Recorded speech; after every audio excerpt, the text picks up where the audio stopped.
क्या भारत की रॉ ने डिकोड कर डाला है चीन पाकिस्तान का कोई षड्यंत्र? जल्द पाक पहुंचेगा स्टील्थ J-35 जेट। 30 से ज्यादा चीनी सैटेलाइट्स का वो कौन सा जाल है जिसे चीन ने पाकिस्तान की मदद के लिए बिछाया है? अब ऑपरेशन सिंदूर पार्ट 2 से ठीक पहले मोदी ने डोवाल को भेजा। रूस, क्या चीन के खिलाफ रूस खड़ा होगा भारत के साथ चीन के J-35 स्टील्थ के लिए? उसका बाप Su-57 स्टील्थ दे रहा रूस S-400 के शेष यूनिट्स के साथ S-500 पर भी होगा game.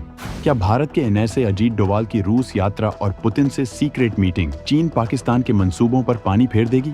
S-500 missile defence system और Su-57 स्टील्थ फाइटर जेट, क्या ये हैं रूस के वो तुरुप के पत्ते जो भारत को मिलने वाले हैं? दोस्तों, हाल ही में सिर्फ 60 दिन के अंदर ही पाकिस्तान को अपना J-35 स्टील्थ फाइटर जेट देने की बात कहकर चीन ने ये संकेत दे दिया है कि हो सकता है चीन और पाकिस्तान मिलकर इस स्टील्थ फाइटर जेट के साथ भारत पर कोई बड़ी कार्रवाई करने की प्लानिंग तो नहीं रच रहे हैं। आपको याद होगा, चीन का J-35, जिसे FC-31 गायर फैल्कन भी कहा जाता है, एक 5th जनरेशन का स्टील्थ फाइटर एयरक्राफ्ट है जो अमेरिकी F-35 लाइटनिंग II को टक्कर देने का दम भरता है। ये twin engine all weather stealth multi role combat aircraft है। सोचिए, अगर ये पाकिस्तान के हाथ लग गया तो रीजनल सिक्योरिटी के लिए कितना बड़ा खतरा पैदा हो सकता है। सिर्फ इतना ही नहीं, बल्कि ऑपरेशन सिंदूर के अगले एक्शन से पाकिस्तान को बचाने के लिए चीन पाकिस्तान की सैटेलाइट से भी मदद कर रहा है। विश्वसनीय सूत्रों के अनुसार चीन ने पाकिस्तान की मदद करने के लिए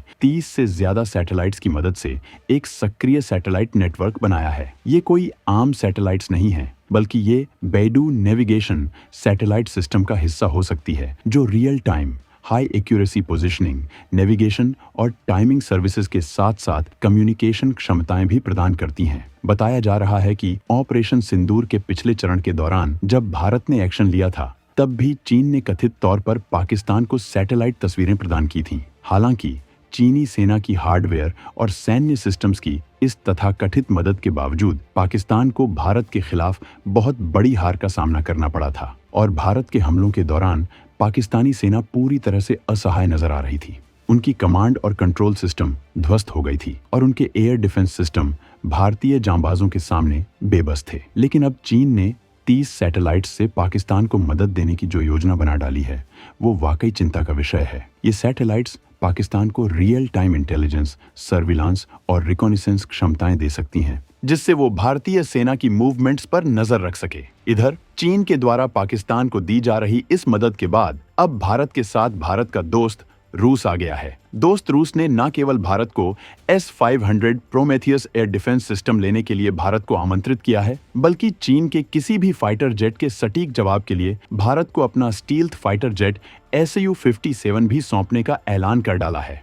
Su-57, जिसे फेलॉन के नाम से भी जाना जाता है, रूस का सबसे एडवांस्ड 5वीं पीढ़ी का stealth multi role fighter jet है। इसके लिए जल्द ही भारत के national security advisor Ajit Doval रूस की यात्रा पर जाने वाले हैं, जहां पर वो प्रेसिडेंट पुतिन से मीटिंग करने वाले हैं। यानी ऑपरेशन सिंदूर पार्ट 2 से ठीक पहले भारत का रूस के साथ यह सीक्रेट मीटिंग करना ये बताता है कि जल्द ही चीन पाकिस्तान के खिलाफ भारत कुछ बड़ा करने वाला है। हम आपको बताएंगे इस धमाकेदार खबर की पूरी कहानी, तो बने रहिएगा वीडियो पर। और इस संबंध में आपके जो भी विचार हों कमेंट में लिखकर जरूर बताइएगा।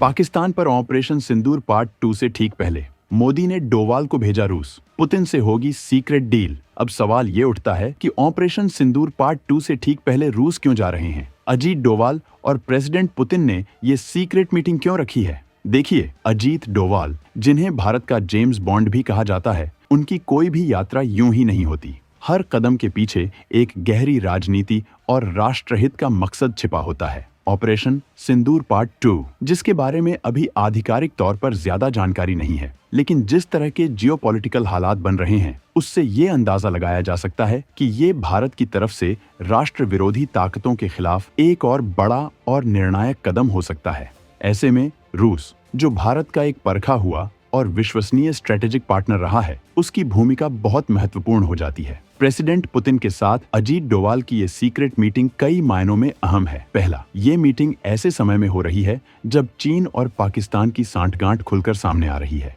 चीन का पाकिस्तान को J-35 फाइटर जेट और सैटेलाइट मदद देना भारत के लिए एक डायरेक्ट चैलेंज है। रूस इस चुनौती को समझता है और शायद इसीलिए वो भारत को S-500 और Su-57 जैसे एडवांस्ड वेपन सिस्टम्स ऑफर कर रहा है। दूसरा, इस मीटिंग में दोनों देशों के बीच डिफेंस कूनैपरेशन को और मजबूत करने पर बात हो सकती है। इसमें intelligence sharing, joint military exercise और टेक्नोलॉजी ट्रांसफर जैसे मुद्दे शामिल हो सकते हैं। तीसरा, रूस इस रीजन में स्टेबिलिटी चाहता है और वो भारत को एक महत्वपूर्ण शक्ति के रूप में देखता है जो इस स्टेबिलिटी को बनाए रख सकती है। पुतिन की इस सीक्रेट मीटिंग का एक मकसद ये भी हो सकता है कि वो भारत को ये विश्वास दिलाना चाहते हैं कि इस मुश्किल घड़ी में रूस पूरी तरह से भारत के साथ खड़ा है। इस मीटिंग में आने वाले समय की चुनौतियों और उनसे निपटने की साझा रणनीति पर भी चर्चा हो सकती है। चीन ने 30 सैटेलाइट्स को भारत के खिलाफ तैनात की।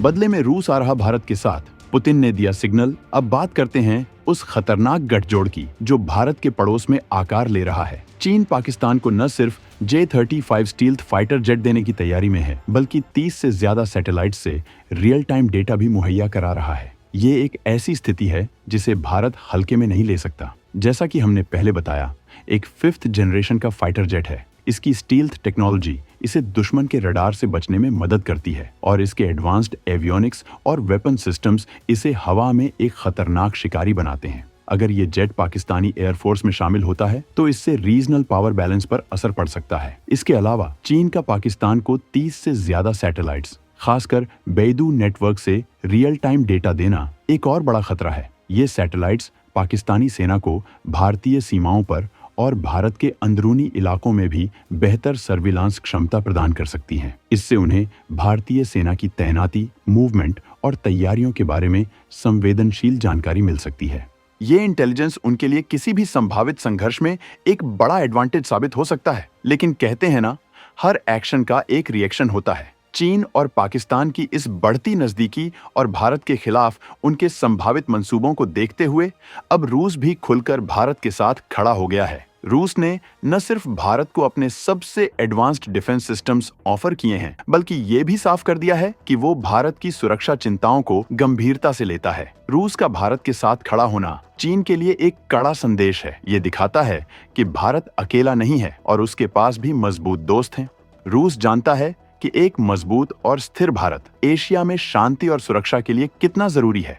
इसलिए जब चीन पाकिस्तान को हथियार और टेक्नोलॉजी देकर इस रीजन में अस्थिरता पैदा करने की कोशिश कर रहा है, तो रूस भारत को वो ताकत दे रहा है जिससे वो इन खतरों का मुंहतोड़ जवाब दे सके। चीन के पास भी नहीं है S-500 जैसा कोई ब्रह्मास्त्र। रूस भारत को दे रहा पूरी टेक्नोलॉजी के साथ लाचार बना चीन। अब जरा और गहराई में चलते हैं और बात करते हैं रूस के उन ब्रह्मास्त्रों की जो भारत की ताकत को कई गुना बढ़ाने वाले हैं। प्रेसिडेंट पुतिन न सिर्फ भारत को S-400 Triumph air defence missile system की बाकी बची हुई यूनिट्स जल्द से जल्द सौंपने वाले हैं, बल्कि उन्होंने भारत को S-500 प्रोमेथियस सिस्टम के लिए भी एक बेहतरीन ऑफर दिया है। S-400 के बारे में तो आप जानते ही होंगे। ये दुनिया के सबसे एडवांस्ड एयर डिफेंस सिस्टम्स में से एक है। ये 400 किलोमीटर तक की रेंज में आने वाले दुश्मन के फाइटर जेट्स, बॉम्बर्स, क्रूज मिसाइलों और बैलिस्टिक मिसाइलों को भी मार गिराने में सक्षम है। भारत को इसकी कुछ बैटरीज पहले ही मिल चुकी हैं और बाकी की डिलीवरी भी तेजी से हो रही है। इनकी तैनाती से भारत का एयर डिफेंस अभेद्य हो जाएगा। लेकिन रूस का ऑफर यहीं खत्म नहीं होता। अब बात हो रही है S-500 प्रोमेथियस की। S-500 S-400 का नेक्स्ट जनरेशन वर्जन है और इसकी क्षमताएं तो कल्पना से भी परे हैं। ये सिस्टम 600 किलोमीटर तक की दूरी पर और 200 किलोमीटर तक की ऊंचाई पर टारगेट्स को इंटरसेप्ट कर सकता है। ये न सिर्फ स्टील्थ एयरक्राफ्ट्स, हाइपरसोनिक क्रूज मिसाइलों और इंटरकॉन्टिनेंटल बैलिस्टिक मिसाइलों को मार गिरा सकता है, बल्कि ये लो अर्थ ऑन ऑर्बिट में घूम रहे सैटेलाइट्स को भी निशाना बना सकता है। सोचिए, अगर भारत के पास S-500 आ जाता है तो ये हमारी डिफेंस कैपेबिलिटीज में कितना बड़ा उछाल होगा। ये सिस्टम भारत को एक ऐसी एंटी एक्सेस एरिया डिनायल क्षमता प्रदान करेगा जिससे दुश्मन हमारे एयर स्पेस में घुसने की हिम्मत भी नहीं कर पाएगा। खबरों के मुताबिक रूस ने भारत को S-500 सिस्टम के डेवलपमेंट या प्रोडक्शन में भी भागीदारी का ऑफर दिया है, जो मेक इन इंडिया पहल के लिए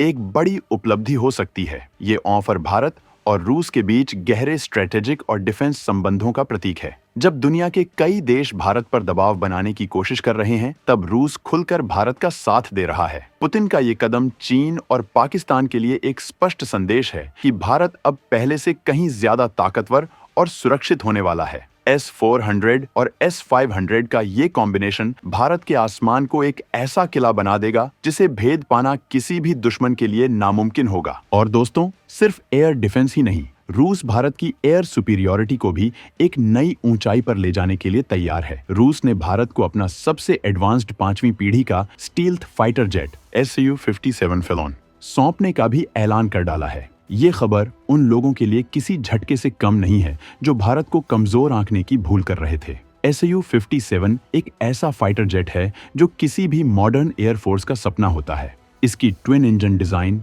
सुपर मैन्यूवरेबिलिटी, सुपर क्रूज यानी आफ्टर बर्नर के बिना सुपरसोनिक स्पीड पर उड़ने की क्षमता, एडवांस्ड स्टील्थ टेक्नोलॉजी और इंटीग्रेटेड एवियोनिक्स इसे हवा का बेताज बादशाह बनाते हैं।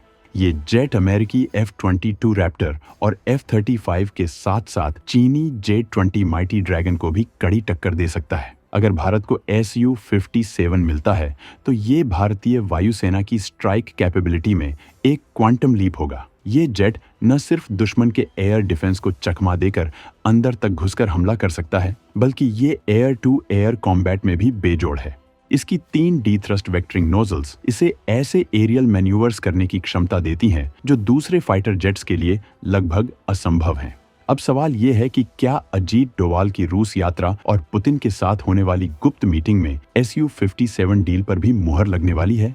अगर ऐसा होता है तो ये भारत के डिफेंस सेक्टर के लिए एक ऐतिहासिक क्षण होगा। Su-57 के आने से न सिर्फ हमारी ऑफेंसिव कैपेबिलिटीज बढ़ेंगी, बल्कि ये चीन और पाकिस्तान के J-35 और J-20 जैसे खतरों का भी एक माकूल जवाब होगा। कुछ डिफेंस एक्सपर्ट्स का तो ये भी मानना है कि रूस भारत को Su-57 के साथ इसकी कुछ क्रिटिकल टेक्नोलॉजीज भी ट्रांसफर कर सकता है, जिससे भारत के अपने advanced medium combat aircraft programme को भी फायदा पहुंचेगा।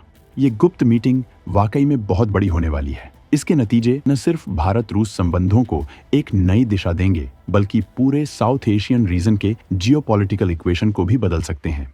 तो दोस्तों, चीन की G-35 और सैटेलाइट्स की धमकी के जवाब में भारत और रूस की ये जुगलबंदी क्या रंग लाएगी?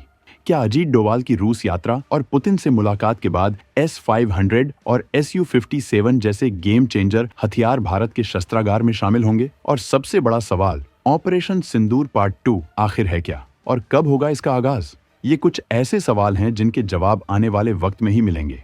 लेकिन एक बात तो साफ है, भारत अब किसी भी चुनौती का सामना करने के लिए पूरी तरह तैयार है और रूस जैसा मजबूत दोस्त उसके साथ खड़ा है। आपको क्या लगता है, क्या भारत को S-500 और Su-57 की डील फाइनल कर लेनी चाहिए? चीन और पाकिस्तान की इस मिलीभगत का भारत को कैसे जवाब देना चाहिए? और ऑपरेशन सिंदूर पार्ट 2 को लेकर आपके क्या अंदाजे हैं? अपने विचार नीचे कमेंट्स में हमें जरूर बताएं।